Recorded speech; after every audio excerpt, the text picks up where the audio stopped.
Radhe Radhe guys, welcome back to my channel. I hope आप सब लोग अच्छे होंगे। गाइस, आजकल इतनी ज़्यादा धूल चल रही है ना, पूरे घर को इतना ज़्यादा धूल ने गंदा करके रखा हुआ है ना। इधर जाल है और जाल में से इतनी ज़्यादा धूल आती है, और एक वो फूल से उड़ते रहते हैं, वो पता नहीं क्या है, पूरे घर में फैल जाते हैं। तो अभी बज रहे हैं सुबह के 4 और मैं अपनी झाड़ू लगा रही हूँ, और मैंने हैंड टू हैंड थोड़ी सी डस्टिंग भी कर दी, जिससे कि मेरा और एक्स्ट्रा टाइम बच जाए। अभी के अभी झाड़ू लगाते हुए ही मैं कर देती हूँ थोड़ा सा। उसके बाद मैं अच्छे से पोछा लगा लूँगी। सुबह के टाइम उठने के बहुत सारे फ़ायदे हैं। सुबह के टाइम उठ करके अपना झाड़ू पोछा भी सुबह ही हो जाता है। अगर आपको एक्सरसाइज करनी है तो वो भी कर सकते हैं, और बच्चों के स्कूल जाने से पहले काफ़ी सारे काम ख़त्म हो जाते हैं, और स्कूल जाने के बाद कुछ काम बचते हैं। टाइम मिलता है तो उसमें 1-2 घंटे की नींद भी ले सकते हैं। लेकिन जब धूप निकल जाती है ना, धूप निकलने के बाद मुझे तो ऐसा लगता है कि मेरी सारी एनर्जी ख़त्म हो गई है। तो मैं क्या करती हूँ, सुबह सूरज निकलने से पहले ही अपने सारे काम ख़त्म करने की कोशिश करती हूँ। बच्चों को भेजने के बाद फिर मैं अपना कपड़े भी धो देती हूँ, और झाड़ू पोछा बर्तन पूजा पाठ ये सब तो मेरे बच्चों को स्कूल भेजने से पहले ही हो जाते हैं। 7:30 बजे बच्चे स्कूल जाते हैं, तो मैं बच्चों को भेजने से पहले ही सारे काम निपटा लेती हूँ। अच्छे से अपनी पूजा कर लेती हूँ, मंदिर की साफ़ सफाई भी हो जाती है, और मैं भागवत गीता पढ़ती हूँ, वो भी पढ़ लेती हूँ। 1 या 2 जो भी मुझे माला करनी होती है तो मैं वो भी कर लेती हूँ, उसके लिए भी मुझे टाइम मिल जाता है।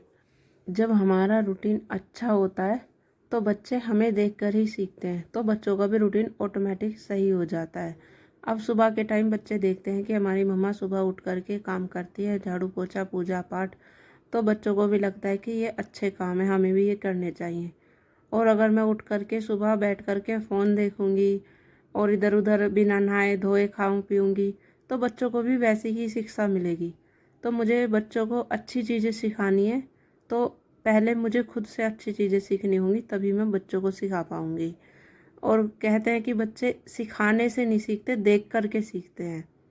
तो बच्चे जैसे मैं रूल फॉलो करती हूँ, बच्चे भी मेरे रूल फॉलो करते हैं। अभी छोटे बच्चे हैं, लेकिन जैसा भी उनसे हो पाता है वो कर लेते हैं।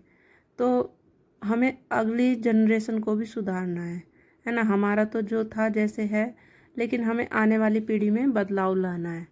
अब बेटी हो या बेटा, दोनों को ही सिखा करके चलना है।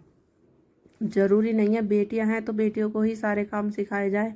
अब मेरे बेटी नहीं है तो मुझे तो अपने बेटों को ही सिखाने पड़ेंगे सारे काम, और ज़रूरी भी है। बेटों को सारे काम आने चाहिए, और सभी चीज़ें थोड़ी सी बेसिक से मैनर सिखाने चाहिए। तो मैं दोनों बच्चों को अच्छे से सिखाती हूँ सभी चीज़ें, और वो करते भी हैं। और अगर बच्चे शरारतें नहीं करेंगे तो कौन करेगा, है ना।